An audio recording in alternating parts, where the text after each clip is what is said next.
Hello बच्चों, class 10 की lecture series में आपका स्वागत है। आज की इस वीडियो से हम एक नया चैप्टर स्टार्ट करेंगे जिसका नाम है वृत्त। और क्लास 10 के सभी चैप्टर की वीडियो आपको नीचे डिस्क्रिप्शन में मिल जाएगी, तो वहां पे जाके आप किसी भी चैप्टर की कोई सी भी प्रश्नावली देख सकते हैं। ठीक, तो देखो सबसे पहले वृत्त के बारे में कुछ बेसिक सी बातें हम कर लेंगे, उसके बाद इसके क्वेश्चन स्टार्ट करेंगे। तो जैसे कि इसमें लिखा गया है कि आपने कक्षा 9 में पढ़ा है कि वृत्त एक तल के उन बिंदुओं का समूह होता है जो एक नियत बिंदु जिसको हम केंद्र कहते हैं से अचर दूरी, मतलब अचर दूरी जो होगी उसको हम त्रिज्या कहते हैं, पर होते हैं। अपने वृत्त से संबंधित अवधारणाओं जैसे जीवा हो गया, वृत्तखंड हो गया, त्रिज्यखंड हो गया, चाप हो गया आदि के बारे में भी पढ़ा होगा। तो देखो ये सारी चीजें क्लास 9 की बातें हैं, वहां पे आपने ये चीजें पढ़ी होंगी, तो ये चीजें आपको पहले से ही पता होंगी। बट अगर आपको पहले से नहीं पता है तो पहले इसके बारे में थोड़ा डिस्कस कर लेते हैं। देखो सबसे पहले हम वृत्त की डेफिनेशन जानेंगे। जैसे कि आपको पता होगा कि जो गोल आकृति होती है इस प्रकार से, वो वृत्त होती है। अब इसमें क्या होता है, इसमें जैसे उसमें दिया गया था कि एक फिक्स पॉइंट होता है, ठीक है, एक नियत बिंदु होता है, तो मान लीजिए वो नियत बिंदु यहाँ पे है। अब ये वाला पॉइंट इस प्रकार से फिक्स होगा कि इसको हम इधर उधर नहीं हिला सकते हैं। पहली चीज तो आपको ये ध्यान रखनी है। अब इसमें दिया है कि फिक्स पॉइंट से एक अचर दूरी पर, मतलब फिक्स पॉइंट और एक अचर दूरी मान लीजिए यहाँ पे है। तो यहाँ पे बहुत सारे, देखो ये जो गोला बना है ये बहुत सारे बिंदुओं से मिलकर बना है। बहुत सारे बिंदुओं को जब हम आपस में मिलाते हैं तभी ये पूरा गोला बनेगा। तो यहाँ से ये जो फिक्स पॉइंट है और इनमें से कोई सा भी एक पॉइंट अगर मैं लेता हूँ, जैसे अगर मैं ये वाला बिंदु लेता हूँ तो इसके बीच की दूरी समान होगी। वैसे ही यहाँ पे कोई पॉइंट होगा, तो अगर मैं ये फिक्स पॉइंट और इस पॉइंट के बीच की दूरी लेता हूँ तो ये भी समान होगी, मतलब जितनी दूरी यहाँ पे होगी उतनी दूरी यहाँ होगी। वैसे ही देखो कोई सा भी पॉइंट अगर मैं लेता हूँ, क्योंकि ये बहुत सारे बिंदुओं से मिलकर बना होता है, तो इन बिंदुओं में से अगर मैं कोई सा भी एक बिंदु लेता हूँ और ये फिक्स पॉइंट लेता हूँ, तो इन दोनों बिंदुओं को अगर मैं मिलाता हूँ तो जो भी रेखा बनेगी वो हमेशा ही समान होगी। मतलब यहाँ से लेकर यहाँ तक की दूरी, यहाँ से लेकर यहाँ तक की दूरी, यहाँ से लेकर यहाँ तक की दूरी, यहाँ से लेकर कोई सा भी पॉइंट हो वो समान होगी। और उसको हम क्या कहते हैं, त्रिज्या कहते हैं। त्रिज्या और इंग्लिश में कहते हैं रेडियस। ठीक, पहली चीज तो ये होगी। जो ये फिक्स पॉइंट है इसको बोला जाता है केंद्र, और इंग्लिश में बोला जाता है सेंटर। अब फिक्स पॉइंट से समान दूरी पर ये बहुत सारे पॉइंट इसमें मिल रहे हैं, तो इन सम बिंदुओं को जब हम आपस में मिलाएंगे तो इससे ये जो फिगर बन रहा है बाहर का, इसको बोलेंगे वृत्त की परिधि,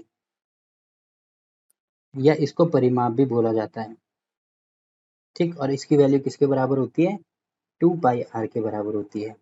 तो फिलहाल के लिए तो इसमें इतनी सारी चीजें होगी। अब देखो इसमें कुछ और चीजों के बारे में डिस्कस कर लेते हैं। तो मैं यहाँ पे दूसरा वृत्त बना देता हूँ। अब मान लीजिए ये इसका मध्य बिंदु है जिसको हम केंद्र कहते हैं। अब ये जो मध्य बिंदु है इसको छोड़कर बाकी जो भी पॉइंट है, जैसे पहला पॉइंट मान लीजिए ये है, दूसरा पॉइंट ये है, तीसरा पॉइंट, कोई सा भी पॉइंट अगर मैं लेता हूँ, ये मध्य बिंदु को छोड़ के कोई से भी दो पॉइंट अगर मैं लेता हूँ, जैसे पहला पॉइंट मैंने ये वाला ले लिया और दूसरा पॉइंट ये वाला ले लिया, तो इन दोनों बिंदुओं को जब हम आपस में मिलाते हैं तो इससे ये जो रेखा बनेगी इसको बोलते हैं जीवा। ठीक है, वैसे अगर मैं कोई पॉइंट यहाँ पे है, कोई पॉइंट यहाँ पे है, इन दोनों को मिलाऊंगा तब भी जीवा बनेगी। वैसे ही कोई पॉइंट यहाँ पे है, यहाँ पे है, इनको भी मिलाऊंगा तब भी जीवा बनेगी। मतलब यहाँ पे कोई से भी दो पॉइंट को अगर मैं आपस में मिलाता हूँ तो उनसे जो रेखा बनती है उसको हम जीवा कहते हैं। अब देखो ये रेखा बनते बनते एक टाइम ऐसा आएगा, जैसे मैं एक पॉइंट यहाँ पे लेता हूँ, दूसरा पॉइंट यहाँ पे लेता हूँ, तो एक टाइम ऐसा आएगा कि ये जो रेखा है ये इसके केंद्र से होकर जाएगी, मतलब बिल्कुल सेंटर से होकर जाएगी। ठीक है, तो जब भी कोई जीवा केंद्र से होकर जाती है तो उसको बोला जाता है व्यास। और ये किसी भी वृत्त की सबसे बड़ी जीवा होती है। व्यास क्या होती है, किसी भी वृत्त की सबसे बड़ी जीवा, ये आपको ध्यान रखना है। तो इसमें जीवा होगी, व्यास हो गया, केंद्र हो गया, परिधि हो गई, त्रिज्या हो गई। अब देखो जो व्यास होता है, व्यास तो जैसे आप देख रहे होंगे कि यहाँ से लेकर यहाँ तक की दूरी को त्रिज्या कहते हैं, तो अगर मैं इसको r लिखता हूँ, वैसे ही यहाँ से लेकर यहाँ तक की दूरी भी त्रिज्या होगी, मतलब इसको हम r कहेंगे। तो आप देख रहे हैं कि यहाँ से लेकर यहाँ तक की दूरी को हम व्यास कहते हैं, और ये किसके बराबर है, r प्लस r, मतलब ये 2r के बराबर है। तो हम ये कह सकते हैं कि जो व्यास होती है वो त्रिज्या की दोगुनी होती है। व्यास बराबर होगा 2 गुना ऑफ त्रिज्या। ठीक, ये चीज़ भी आपको पता होनी चाहिए। अब देखो इसमें 2-3 चीज़ें और हैं जो आपको पता होनी चाहिए, तो इसके लिए मैं यहाँ पे एक अगला सर्कल बना लेता हूँ। ठीक, ये सर्कल मैंने बना दिया। अब मान लीजिए ये इसका केंद्र यहाँ पे है, तो अगर मैं केंद्र से एक त्रिज्या इस प्रकार से, ये इसकी त्रिज्या होगी, वैसे ही केंद्र से दूसरी त्रिज्या में इस प्रकार से डालता हूँ, तो आप यहाँ पे देख रहे होंगे कि एक फिगर बन रहा है। देखो फिगर कौन सा बन रहा है, ये वाला पूरा फिगर बन रहा है, ये वाला फिगर, ठीक है। तो ये जो फिगर बन रहा है इसको मैंने पीले कलर में कलर कर दिया। तो ये जो फिगर बनेगा इसको कहते हैं त्रिज्यखंड। त्रिज्यखंड इसको आप ऐसे देख सकते हैं जैसे कोई पिज्जा है, पिज्जा का एक स्लाइस हमने इधर से काट दिया, एक इधर से काट दिया, तो जो एक पूरा ये स्लाइस है, अगर मैंने इसको बाहर निकाल दिया तो पिज्जा का ये एक भाग होगा। उसी प्रकार से ये वाला भी है, तो इसको बोलेंगे त्रिज्यखंड। ठीक, ये चीज तो हो गई। अब अगर मैं यहाँ से इस प्रकार से एक सीधी रेखा डाल दूं, मतलब एक पॉइंट ये है, एक पॉइंट ये है, तो अगर मैं इन दोनों पॉइंट को आपस में मिला दूं, तो देखो आप यहाँ पे देख रहे होंगे कि ये दो भागों में विभाजित हो गया। ठीक, एक भाग कौन सा है, एक भाग ये वाला है, इसको मैं ढंग से दिखा देता हूँ आपको। देखो एक भाग तो ये वाला है, ये अंदर वाला भाग, और एक भाग ये वाला है, ये बाहर वाला भाग, ये वाला। ठीक है, तो ये जो बाहर वाला भाग है इसको कहते हैं वृत्तखंड, और ये जो पूरा भाग है इसको कहते हैं त्रिज्यखंड। ठीक है, अब इसको याद रखने का तरीका मैं आपको बता देता हूँ। त्रिज्या का मतलब होता है त्रिज्या, मतलब त्रिज्या के साथ में, क्योंकि ये त्रिज्या है, ये भी त्रिज्या है, तो त्रिज्या के साथ में जो भी खंड बनेगा उसको बोलेंगे त्रिज्यखंड। और वृत्त मतलब वृत्त तो ये बाहर से ही है, ये इसकी वृत्त की परिधि है, तो ये जो वृत्त है इसके साथ में जो भी भाग बनेगा उसको बोलेंगे वृत्तखंड। तो त्रिज्यखंड भी हो गया, वृत्तखंड भी हो गया। ठीक है, तो ये सारी चीजें आपको पहले तो सर्कल में पता होनी चाहिए। देखो कौन कौन सी चीजों के बारे में मैंने बात की। सबसे पहले इसका जो मध्य बिंदु होता है वो क्या होता है, केंद्र होता है, या इसको फिक्स पॉइंट बोला जाता है। ये पॉइंट इधर उधर नहीं होगा। बाकी कौन से पॉइंट इधर उधर होंगे, ये वाले जो पॉइंट इसमें दिए हैं, मतलब पहला पॉइंट ये ले लिया, दूसरा ये लेंगे, तीसरा ये लेंगे, और ये जो पॉइंट हैं ये वाले पॉइंट से समान दूरी पे होने चाहिए। सारे जितने भी पॉइंट है, देखो ये असंख्य पॉइंटों से मिलकर बना है, और ये जो असंख्य पॉइंट है इससे समान दूरी पर होंगे, मतलब यहाँ से लेकर यहाँ तक की दूरी, यहाँ से लेकर यहाँ तक की दूरी, हर पॉइंट के बीच की दूरी समान होनी चाहिए, और ये जो समान दूरी है इसको बोला जाता है त्रिज्या। ठीक है, इसको बोलेंगे केंद्र। अब इन दोनों पॉइंट, मतलब कोई से भी एक पॉइंट ये ले लिया, दूसरा पॉइंट ये ले लिया सेंटर को छोड़ के, तो उन दोनों पॉइंटों को जब हम आपस में मिलाते हैं तो उससे एक जीवा बनती है। दोनों पॉइंटों को मिलाएंगे तो हम उसको जीवा बोलेंगे। ठीक है, अगर ये जो जीवा है ये सेंटर से होकर जाती है तो उसको हम व्यास बोलेंगे, और जो व्यास होता है वो किसी भी वृत्त की सबसे बड़ी जीवा होती है, और जो व्यास होता है वो त्रिज्या का 2 गुना होता है। इतनी सारी चीजें होगी। ये बाहर ये जो गोला आप देख रहे हैं, मतलब ये जो फिगर आप देख रहे हैं, इसको बोलते हैं परिधि, या इसको परिमाप भी बोला जाता है, और इसकी वैल्यू किसके बराबर होती है, 2 पाई आर के बराबर होती है। वैसे ही अगर मैंने दो त्रिज्या आपस में ले ली, पहली त्रिज्या ये है, दूसरी त्रिज्या ये है, तो इससे जो भी टुकड़ा बनेगा इसको कहेंगे त्रिज्यखंड। वैसे ही इन दोनों पॉइंट को अगर मैं आपस में मिला देता हूँ तो ये जो बाहर वाला पॉइंट होगा, मतलब ये जो बाहर वाला खंड होगा, इसको कहेंगे वृत्तखंड। याद रखने का तरीका क्या है, त्रिज्या के साथ में जो भी खंड बनेगा उसको बोलेंगे त्रिज्यखंड, और वृत्त के साथ में जो भी खंड बनेगा उसको बोलेंगे वृत्तखंड। तो इतनी सारी चीजें तो इसमें होगी। अब देखो और क्या क्या चीजें इसमें दी गई हैं, तो मैं यहाँ पे इसमें देख लेता हूँ। देखो जीवा हो गया, वृत्तखंड हो गया, त्रिज्यखंड हो गया। अब इसमें चाप बच गया, तो चाप में बता देता हूँ। देखो चाप क्या चीज होती है, इसी में मैं बात कर लेता हूँ। देखो जैसे ये सर्कल है, अब ये सर्कल का मैं मान लीजिए कोई से भी दो पॉइंट, पहला मैंने ये ले लिया, यहाँ से लेकर यहाँ तक, तो यहाँ से लेकर यहाँ तक जो ये दूरी होती है इसको बोलते हैं चाप। ठीक है, जैसे आपके पास अगर कंपास होगा तो इसका एक जो नोक होती है, जो फिक्स पॉइंट होता है, उसको हम इस प्रकार से सेंटर पे रखते हैं। बाकी जो पेन है उसको हम इसके चारों ओर इस प्रकार से घुमा देते हैं। तो नॉर्मली बोलचाल की भाषा में भी आपने सुना होगा कि क्या बोलते हैं, चाप हमें काटना है। तो चाप काटने का मतलब क्या है कि ये जो सर्कल है इसका एक छोटा सा टुकड़ा हमें लेना है। जैसे यहाँ से लेकर यहाँ तक की दूरी, ये होगा चाप। वैसे ही मैं यहाँ से लेकर केवल इसको भी लूंगा तो ये वाली जो दूरी होगी इसको भी चाप बोलेंगे। वैसे ही यहाँ से लेकर यहाँ तक कोई सी भी दूरी अगर मैं लेता हूँ तो इसको चाप बोलेंगे। तो आई होप कि ये चीज आपके समझ में आई होगी। ठीक है, चाप क्या होगा, जैसे मैंने एक सर्कल ले लिया, अब इस प्रकार से मैंने मतलब पॉइंट ले लिया, यहाँ पे भी बहुत सारे पॉइंट होंगे, तो यहाँ से लेकर यहाँ तक की दूरी समान होगी, यहाँ से लेकर यहाँ तक, यहाँ से लेकर यहाँ तक, मतलब हर पॉइंट पे ये समान होंगी। तो ये जो फिगर आप देख रहे हैं इसको बोलते हैं चाप। वैसे ही जैसे एक फिक्स पॉइंट मैंने ये ले लिया, अब इस प्रकार से देखो पूरा सर्कल हमें नहीं बनाना है, केवल सर्कल का एक छोटा सा टुकड़ा मैं कह सकता हूँ, ठीक है, तो उसको बोलेंगे हम चाप। तो ये तो हो गया। अब देखो इसमें और चीजें क्या हैं, चाप हो गया, बाकी और तो इसमें कुछ भी नहीं दिया है। अब देखो क्लास 10 के टॉपिक शुरू करते हैं। तो सबसे पहले एक रेखा और एक वृत्त के बीच में क्या संबंध होता है उसके बारे में डिस्कस करते हैं।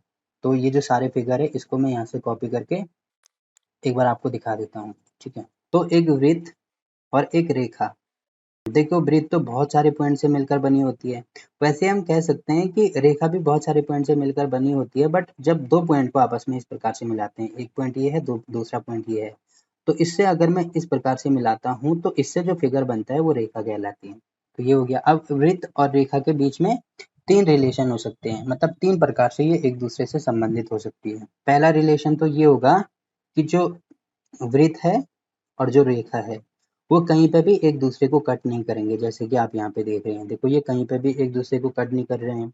दूसरी कंडीशन ये हो सकती है कि एक वृत्त है और एक रेखा है, वो किसी दो पॉइंट पे आपस में कट कर रहे हैं, जैसे आप यहाँ पे देख रहे हैं।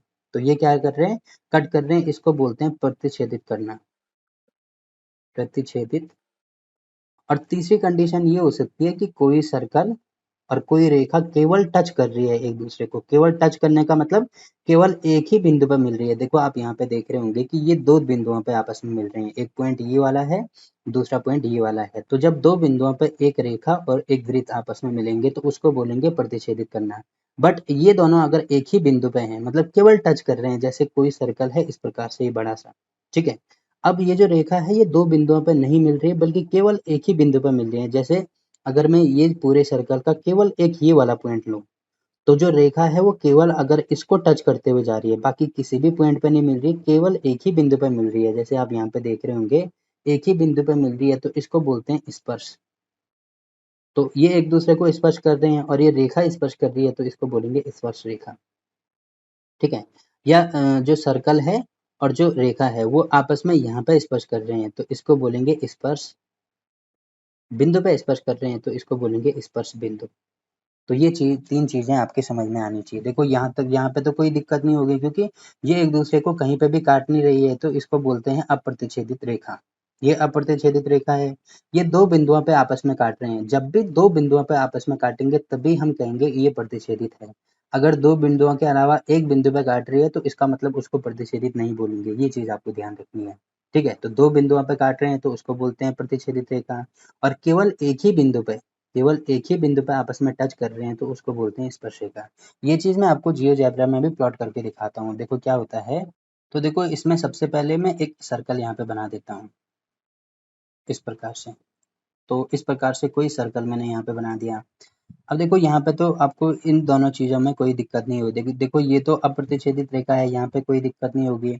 इन दोनों चीजों में कंफ्यूजन है, तो मैं आपको दिखा देता हूँ प्रतिच्छेदित रेखा क्या होती है और स्पर्श रेखा क्या होती है, ठीक है। तो अब इस सर्कल के कोई भी दो पॉइंट अगर मैं लेता हूँ, जैसे पहला पॉइंट मैंने ये वाला ले लिया और दूसरा पॉइंट ये वाला ले लिया, तो अगर इन दोनों पॉइंटों को मिलाने वाली एक रेखा में बनाता हूँ, ये दोनों पॉइंट अगर मैं मिलाने वाली रेखा मैंने बना दिया, तो इसको बोलते हैं प्रतिच्छेदी रेखा। प्रतिच्छेदित रेखा क्यों बोलेंगे, क्योंकि ये दोनों एक दूसरे को दो बिंदुओं पर आपस में काट रहे हैं। अब देखो अगर मैं ये वाला जो पॉइंट है इसको इसके ऊपर लेके आऊं, जैसे अगर मैं यहाँ से इसको इधर लेके आता हूँ, ठीक है, इसके ठीक ऊपर लेके आऊं ऐसे। अब इसको जूम करके दिखाना होगा मुझे एक बार कि ये एक दूसरे के ऊपर आ रहे हैं कि नहीं आ रहे हैं। अब मैं जितना ज़्यादा इसको ज़ूम करते जा रहा हूँ, ये जो दूरियाँ हैं उतनी दूर दूर चली जा रही हैं, ठीक है। तो मुझे क्या करना है, इन दोनों को एक ही बिंदु पे, हाँ अब ये दोनों एक ही बिंदु पे आ गए, ठीक है। तो अब देखो इसमें क्या हो जाएगा, अगर मैं ज़ूम आउट इसको कर दूँ, तो आप यहाँ पे देख रहे होंगे कि जो सर्कल है वो अब एक ही बिंदु पे इसको टच कर रहा है। तो केवल एक ही बिंदु पे इस प्रकार से टच कर रहा है, इसका मतलब इसको हम क्या कहेंगे, इसको बोलते हैं स्पर्श करना, स्पर्श करना। और अगर दो अलग-अलग पॉइंट पे आपस में मिलता तो उसको क्या बोलते हैं हम, उसको बोलते हैं प्रतिच्छेदित करना। तो ये चीज़ आपके क्लियर हो गई होगी, ठीक। तो यहाँ तक तो सारी चीज़ें हो गई। अब देखो और चीज़ें इसमें क्या दी गई हैं। तो इतनी सारी चीज़ें होगी और यही चीज़ें यहाँ पे लिखी गई हैं कि पहले जो पी क्यू है मतलब जो पहला फिगर है, पहले फिगर में क्योंकि एक दूसरे को कहीं पर भी काट नहीं रही है तो इसका मतलब उसको अप्रतिच्छेदी रेखा बोलेंगे। वैसे ही 10.1 जो दूसरा पॉइंट है, जो दूसरा फिगर है इसमें दिया गया है कि उभयनिष्ठ बिंदु ए और बी है। मतलब उभयनिष्ठ का मतलब जो लाइन पे भी कॉमन होना चाहिए और वृत्त में भी कॉमन होना चाहिए। तो ये वाला पॉइंट लाइन पे भी है, वृत्त पे भी है, वैसे ये वाला पॉइंट लाइन पे भी है, वृत्त पे भी है। तो ये एक दूसरे को क्या करते हैं, प्रतिच्छेद कर रहे हैं। इसको बोलेंगे छेदक रेखा कहते हैं या इसको प्रतिच्छेदित रेखा भी कह सकते हैं। ठीक है, कोई दिक्कत नहीं है। वैसे ही देखो तीसरे फिगर में आप यहाँ पे देख रहे होंगे कि केवल एक उभयनिष्ठ बिंदु है। जो पॉइंट ए है, एक उभयनिष्ठ बिंदु का मतलब केवल एक ही पॉइंट पे, एक ही पॉइंट ऐसा है जो ये लाइन पर भी मौजूद है और ये सर्कल पर भी मौजूद है। तो इन दोनों पे एक ही पॉइंट मौजूद है, इसीलिए इसको क्या बोलेंगे, स्पर्श रेखा। और यही चीज मैंने आपको यहाँ पे दिखाई है कि यहाँ पे जो सर्कल है और जो रेखा है उसके बीच में केवल एक डी पॉइंट ही ऐसा है जहाँ पे सर्कल भी इसमें आ रहा है और जो लाइन है वो भी इसमें आ रही है। तो इसको हम स्पर्श, अगर बिंदु की बात करें तो स्पर्श बिंदु कहते हैं, रेखा की बात करें तो इसको स्पर्श रेखा कहते हैं। ठीक, तो ये चीज होगी और यही चीज यहाँ पे लिखी गई है। तो ये सारी चीजें यहाँ से हो गई। अब देखो इसमें और चीजें, ये तो एक्सपेरिमेंट है, इसको आप देख लेना। अब देखो और इसमें क्या दिया है, इसमें दिया है वृत्त की स्पर्श रेखा। अब दिया है कि वृत्त की स्पर्श रेखा वह रेखा होती है जो वृत्त को केवल एक ही बिंदु पर प्रतिच्छेदित करती है, जो कि मैंने आपको बता दिया कि केवल इसमें एक ही पॉइंट होता है। ठीक है, बाकी ये क्या है, इसके एक्सपेरिमेंट है, ये आप कर देना। और इसमें देखो इंपॉर्टेंट पॉइंट ये है कि वृत्त के एक बिंदु पर एक और केवल एक स्पर्श रेखा होती है। जैसे मैंने आपको यहाँ पे दिखाया कि यहाँ पे केवल ये वाला जो पॉइंट है इस पर केवल एक ही स्पर्श रेखा होगी। और आप यहाँ पे भी देख रहे होंगे कि यहाँ पे बहुत सारे पॉइंट हैं। अब देखो रेखा में इस प्रकार से, ये जो पॉइंट है इसको अगर मैं इस प्रकार से लेता हूँ तो यहाँ पे दो वनिष्ठ पॉइंट आ रहे हैं और जहाँ पे दो पॉइंट आ रहे हैं वहाँ पे एक दूसरे को प्रतिच्छेदित करते हैं। वैसे ही दूसरी रेखा ये वाली भी, तो ये दूसरे को प्रतिच्छेदित कर रहे हैं। केवल ये जो ए और बी रेखा है, ये वाली रेखा, ये केवल एक ही क्या हो रहा है, इस पर एक ही उभयनिष्ठ बिंदु आ रहा है, इसीलिए जो ए डैश और बी डैश है उसको हम इसका स्पर्श रेखा कह सकते हैं। ठीक, जैसे ये वाला, इसमें सारी चीजें दी गई हैं। देखो इसमें क्या दिया है, किसी वृत्त की स्पर्श रेखा छेदक रेखा की एक विशिष्ट दशा है, मतलब एक स्पेशल कंडीशन होती है जब संगत जीवा, मतलब जो इसके साथ में जो संगत जीवा होती है कि दोनों सिरे संपाती हों। संपाती का मतलब होता है कि ये एक दूसरे के समांतर होते हैं। जैसे इसमें दिया है कि कोई भी प्रतिच्छेदी रेखा है, मान लीजिए प्रतिच्छेदी रेखा में कुछ भी ले सकता हूँ, जैसे मैंने ये वाली प्रतिच्छेदी रेखा ली, तो इसके समांतर केवल दो ही रेखाएं ऐसी होंगी, जैसे कि जो जीवा है इसके समांतर, समांतर का मतलब एक दूसरे के बिल्कुल समांतर आ रहे हैं, इनके बीच में हर पॉइंट पे समान अंतर है, इसको बोलेंगे समांतर। ठीक है, और इसमें दिया है कि वृत्त की जो स्पर्श रेखा है, स्पर्श के लिए मैंने क्या बोला था, जहाँ पे वृत्त और रेखा केवल एक ही पॉइंट पे मिलते हैं, तो ये एक पॉइंट यहाँ पे मिल रहे हैं और जो दूसरी रेखा है वो एक पॉइंट यहाँ पे मिल रही है। तो केवल ये दोनों रेखाएं ही ऐसी हैं जो किसी, चाहे जीवा में यहाँ पे लूँ, चाहे अगर मैं जीवा इस प्रकार से भी लेता हूँ, तो यहाँ पे भी आप देखेंगे कि अगर मुझे इनके समांतर कोई स्पर्श रेखा निकालनी है तो एक समांतर रेखा इसके साथ में आएगी और दूसरी समांतर रेखा इसके साथ में आएगी जो इसको क्या करती है, स्पर्श करती है। तो एक तो स्पर्श रेखा ये हो गई और दूसरी स्पर्श रेखा ये हो गई। मतलब किसी भी जीवा, देखो जीवा तो ये होगी, जीवा का मतलब जहाँ पे दो पॉइंट, सेंटर को छोड़ के दो पॉइंट आपस में मिलते हैं, तो मैंने बोला था ये जीवा होती है। तो इस जीवा के समांतर, समांतर का मतलब जहाँ पे समान अंतर हो, हर कंडीशन में समान अंतर हो, तो इस जीवा के समांतर केवल दो ही स्पर्श रेखा हो सकती हैं। पहली स्पर्श रेखा ये, दूसरी स्पर्श रेखा ये। वैसे ही अगर मैं जीवा इस प्रकार से बनाऊं तो यहाँ पर भी आप देखेंगे कि इसके समांतर भी केवल दो ही स्पर्श रेखा हो सकती है। पहली स्पर्श रेखा ये यहाँ पे इसको टच करके जा रही है और दूसरी स्पर्श रेखा ये यहाँ पे इसको टच करके जा रही है और ये इसके समांतर है, ये इसके समांतर है, मतलब ये भी आपस में समांतर होंगे। और वैसे ही यहाँ पे दिया गया है कि मान लीजिए यहाँ पे कोई से भी एक, क्योंकि इतनी सारी जीवाएं दी हैं तो इनमें से कोई से भी एक ले लो। तो अगर मैं ये वाली जीवा लेता हूँ तो इसके समांतर भी दो स्पर्श रेखा होगी, पहली स्पर्श रेखा ये, दूसरी स्पर्श रेखा ये। ठीक है, तो ये इसके बोलने का मतलब है। तो ये चीजें भी हो गई इसमें।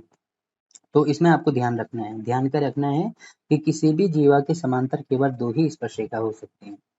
तो ये चीज हो गई। ठीक है, तो अब देखो इसमें एक, हाँ ये वाली इंपॉर्टेंट तो नहीं है, ये आपको याद रखना होगा कि वृत्त के किसी बिंदु पर स्पर्श रेखा स्पर्श बिंदु से जाने वाली त्रिज्या पर लंब होती है। लंब का मतलब होता है उसमें 90 का कोण बनेगा। अब कैसे 90 का कोण बनेगा इसको मैं आपको जियोजेब्रा में प्लॉट करके दिखाता हूँ। ठीक है, तो देखो ये है जियोजेब्रा और यहाँ पे मैंने आपको क्या बोला था कि ये वाली जो रेखा देखो मैंने आपको जूम करके दिखाया था कि ये इस वृत्त की स्पर्श रेखा है। और देखो प्रमेय में क्या कहता है कि जो स्पर्श रेखा है वो त्रिज्या पे हमेशा ही लंब होती है। त्रिज्या कौन सी होगी? इसके और इसके बीच में देखो कौन सी त्रिज्या होगी। अगर मैं इन दोनों लाइनों को आपस में मिला दूं, एक पॉइंट ये है, एक पॉइंट ये है, तो इन दोनों को अगर मैं आपस में मिला दूं तो यहाँ से लेकर यहाँ तक त्रिज्या है। देखो ये तो मैंने लाइन बना दी, इसका मैं केवल सेगमेंट लेता हूँ एक, यहाँ से लेकर यहाँ तक ये जो दूरी है ये त्रिज्या है, तो इसको मैं r कह सकता हूँ। तो ये जो त्रिज्या है ये स्पर्श रेखा पर हमेशा ही लंब होती है, मतलब यहाँ पे हमेशा ही 90 का कोण बनाएगी। कैसे 90 का कोण बनाएगी? देखो कोण मैं आपको दिखा देता हूँ। तो पहले तो इस लाइन पे मुझे 2 पॉइंट लेने होंगे। मान लीजिए पहला पॉइंट ये है, दूसरा पॉइंट ये है, तो ये दोनों पॉइंट इस लाइन पे हैं। तो अगर मैं यहाँ से एंगल निकालूं, देखो अगर मैं ये वाला एंगल यहाँ पे निकालता हूँ तो आप देखेंगे यहाँ पे कि देखो ये उल्टा एंगल इसने दिखा दिया। मुझे उल्टा एंगल नहीं चाहिए बल्कि हाँ, पहला पॉइंट ये, दूसरा पॉइंट ये और तीसरा पॉइंट ये वाला ले लो। तो आप यहाँ पे देख रहे हैं यहाँ पे 90 का कोण बन रहा है। वैसे अगर मैं इन दोनों को इस प्रकार से इनके बीच में भी एंगल निकाल दूं तो यहाँ पे भी कितने का कोण बन रहा है? 90 का कोण बन रहा है। ठीक है, और क्योंकि मैंने ये आपको स्पर्श रेखा प्रूव करके दिखाई थी और ये वाली जो लाइन है ये क्या है? त्रिज्या है, क्योंकि यहाँ से लेकर यहाँ तक की टोटल दूरी तो इसकी त्रिज्या होगी।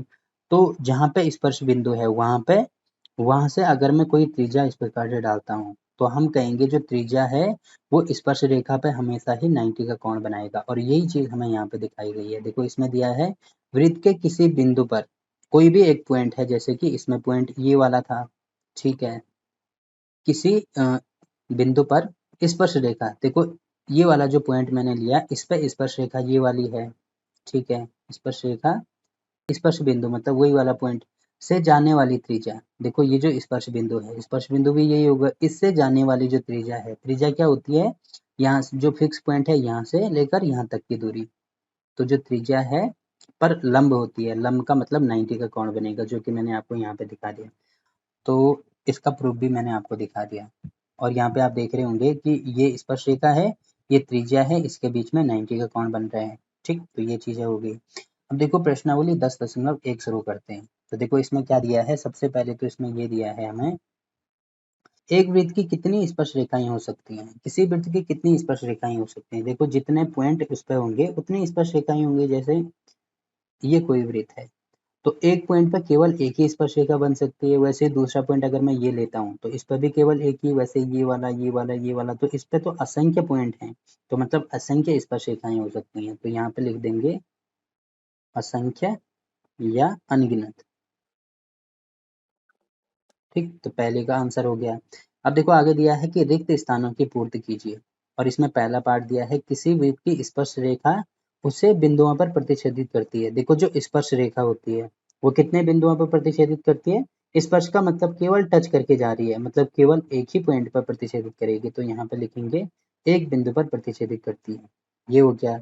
आगे दिया है वृत्त को दो बिंदुओं पर प्रतिच्छेदित करने वाली रेखा को क्या कहते हैं? कोई वृत्त है उस पे दो बिंदु हैं, पहला पॉइंट ये वाला है, दूसरा पॉइंट ये वाला है।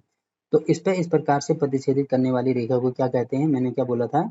जब भी दो पॉइंट पे प्रतिच्छेदित करेगी तो उसी को छेदक रेखा कहते हैं या प्रतिच्छेदित रेखा कहते हैं। तो यहाँ पे लिख देना छेदक रेखा। ठीक, तो ये वाला भी हो गया। आगे दिया है एक वृत्त की समांतर स्पर्श रेखाएं हो सकती है। एक वृत्त की समांतर कितनी स्पर्श रेखाएं हो सकते हैं? जैसे वृत्त ये वाला है तो अगर मैं यहाँ पे पहली स्पर्श रेखा यहाँ पे लेता हूँ, ये वाला पॉइंट है। ठीक है, तो पहली स्पर्श रेखा तो ये हो गई। अब इसके समांतर ठीक मुझे देखना होगा कहाँ पे आ रहा है। देखो इसके समांतर मतलब इनके हर पॉइंट पे समान अंतर होगा, तो दूसरी स्पर्श रेखा आएगी इसकी यहाँ पे। तो आप यहाँ पे देख रहे होंगे कि इसके अलावा और कुछ भी नहीं आएगा। जैसे अगर मैंने यहाँ पे भी एक स्पर्श रेखा बनेगी, तो अगर मैंने इस प्रकार से ले लिया तो ये तो इसको कट करके जा रही है, जबकि समांतर रेखाएं आपस में कहीं पे भी नहीं मिलती हैं। वैसे ही यहाँ पे लेंगे या यहाँ पे लेंगे तो वो एक दूसरे को कट करेंगे। तो किसी भी वृत्त में जो समांतर रेखाएं हैं वो स्पर्श रेखाएं कितनी होंगी? केवल दो ही होंगी। तो यहाँ पे लिखेंगे एक वृत्त की दो समांतर स्पर्श रेखाएं हो सकती हैं। ठीक, ये वाला भी हो गया। आगे दिया है वृत्त तथा उसकी स्पर्श रेखा के उभयनिष्ठ बिंदु के। वृत्त और उसकी स्पर्श रेखा मतलब स्पर्श रेखा जैसे मैंने ये वाली ले ली। उभयनिष्ठ बिंदु मतलब जहाँ पे ये एक दूसरे को कट कर रहे हैं उसको क्या कहते हैं? तो ये वाले पॉइंट को क्या कहेंगे? उभयनिष्ठ बिंदु को क्या कहेंगे? ये क्योंकि केवल स्पर्श कर रहा है तो इसको कहेंगे स्पर्श बिंदु। ठीक, तो यहाँ पे लिख देंगे स्पर्श बिंदु। तो ये हो गया। अब देखो इसमें अगला पार्ट क्या दिया है, आगे और चीजें उसमें हमें दी गई हैं। तो अब देखो इसमें जो तीसरा पार्ट है इसको तो मुझे शो करके दिखाना होगा, तो इसको मैं यहाँ से कॉपी, इन दोनों को यहाँ से कॉपी कर देता हूँ मैं। तो देखो मुझे क्या निकालना है, इसमें पहला पार्ट इसमें दिया है, क्वेश्चन नंबर 3 दिया है कि 5 सेंटीमीटर त्रिज्या वाले एक वृत्त के बिंदु P पर स्पर्श रेखा PQ केंद्र O से जाने वाली एक रेखा से बिंदु Q पर इस प्रकार मिलती है कि OQ बराबर 12 सेंटीमीटर। तो PQ की लंबाई मुझे निकालनी है। तो इसका बोलने का मतलब ये है कि पहले तो मुझे एक सर्कल बनाना होगा। तो ये मान लीजिए कोई सर्कल है, ठीक, इस पर मुझे एक स्पर्श रेखा बनानी होगी। तो मान लीजिए ये वाली इसकी स्पर्श रेखा है। स्पर्श रेखा का मतलब इसको केवल टच करके जा रही है, ठीक है, तो आप समझ जाना ये स्पर्श रेखा है। ये इसका केंद्र होगा। तो इसमें दिया है कि 5 सेंटीमीटर त्रिज्या, मतलब अगर मैं इन दोनों को आपस में मिलाता हूँ तो ये इसकी त्रिज्या हो गई। तो ये दी है 5 सेंटीमीटर वाले एक वृत्त के बिंदु P। तो बिंदु P क्या है?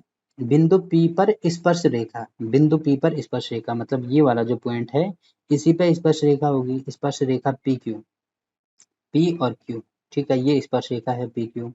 केंद्र O से, केंद्र इसका O है, से जाने वाली एक रेखा से बिंदु Q, केंद्र O से जाने वाली एक रेखा है जो बिंदु Q मतलब ये वाला होगा बिंदु Q, इस प्रकार मिलती है कि OQ बराबर 12 सेंटीमीटर। तो यहाँ पे तो 12 हो जाएगा।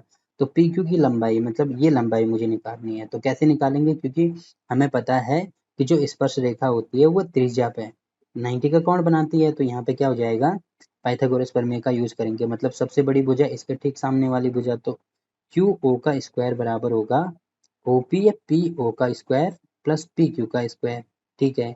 अब OQ का स्क्वायर मतलब 12 का स्क्वायर, 12 का स्क्वायर बराबर PQ का स्क्वायर मतलब 5 का स्क्वायर प्लस PQ की वैल्यू मुझे निकालनी है। तो इसको इधर लेके आएंगे तो 12 का तो स्क्वायर होगा 144, ऐसे ही माइनस इसको इधर लेके आएंगे तो 5 का स्क्वायर होता है 25। तो ये हो जाएगा PQ। अब इसमें से ये माइनस करेंगे तो 14 में से 5 माइनस करा यहाँ पे होगा 9, फिर 13 में से 2 माइनस करा यहाँ पे होगा 11। तो PQ स्क्वायर की वैल्यू आ रही है इसके बराबर। तो PQ की वैल्यू आएगी यहाँ पे रूट हो जाएगा। अब क्योंकि ये लंबाई है मतलब प्लस माइनस को हम लेंगे नहीं, यहाँ पे केवल प्लस ही लेंगे। तो PQ की वैल्यू आ रही है हमारे पास अंडर रूट में 119 और यही हमारा आंसर हो जाएगा। तो देखो कौन सा हमारा आंसर होगा, डी वाला। ठीक, तो ये वाला क्वेश्चन भी हो गया। अब देखो इसमें क्या दिया है कि एक वृत्त खींचिए। तो कोई वृत्त हम यहाँ पे खींच देते, पहले इनको मिटा देते हैं। तो ठीक है, कोई वृत्त हमने यहाँ पे खींच लिया। आगे दिया है और एक दी गई रेखा के समांतर। तो दी गई रेखा, देखो रेखा तो कोई सी भी हो सकती है, जैसे रेखा ये वाली भी हो सकती है, ये वाली भी हो सकती है, और इसको स्पर्श करते हुए जाने वाली रेखा ऐसी भी हो सकती है। क्योंकि मैंने बोला था कि वृत्त और रेखा के बीच में 3 संबंध होंगे, एक तो उसको कहीं पर भी प्रतिच्छेदित नहीं करेगी, एक पॉइंट पर प्रतिच्छेदित करेगी, और दूसरा 2 पॉइंट पर प्रतिच्छेदित करेगी। तो कोई रेखा ये वाली इनमें से कोई सी भी एक हो सकती है। इनके समांतर 2 रेखाएं खींचिए। तो इनके समांतर कोई सी भी 2 रेखाएं खींचनी है। तो अगर मैं ये वाली रेखा मानता हूँ, ठीक है, तो इसके समांतर 2 रेखाएं मैंने खींच दी। तो मान लीजिए पहली रेखा ये है, दूसरी रेखा ये है, ये इनके समांतर हैं, ठीक है, खींच लिए। ऐसे खींचने हैं कि उनमें से एक स्पर्श रेखा हो। पहली स्पर्श रेखा है, ठीक है, और दूसरी छेदक रेखा हो। छेदक रेखा मतलब एक दूसरे को प्रतिच्छेदित कर रही है। तो ये वाली तो प्रतिच्छेदित नहीं कर रही है, तो दूसरी ये वाली प्रतिच्छेद कर रही है। तो ये रेखा मैंने खींच ली। अब यहाँ पे आप देख रहे होंगे कि ये तीनों आपस में समांतर, ये रेखा नहीं होगी अब, ठीक है, ये तीनों एक दूसरे के समांतर हैं। जैसे ये इसके समांतर होगी, वैसे ही ये इसके समांतर होगी, तो ये इसके समांतर हो जाएगी। तो तीनों रेखाएं आपस में समांतर हो जाएंगी और ये हमें खींचना था, तो ये हमारा आंसर हो जाएगा। ठीक, तो इस प्रकार से प्रश्नावली 10.1 कंप्लीट होती है। तो कल से हम दूसरी प्रश्नावली शुरू करेंगे, ठीक है। तो वीडियो अच्छा लगा तो वीडियो को लाइक कीजिए, शेयर कीजिए अपने दोस्तों के साथ, और चैनल को सब्सक्राइब करना ना भूलें। तो मिलते हैं आपसे इसके अगले पार्ट में, तब तक के लिए बाय बाय।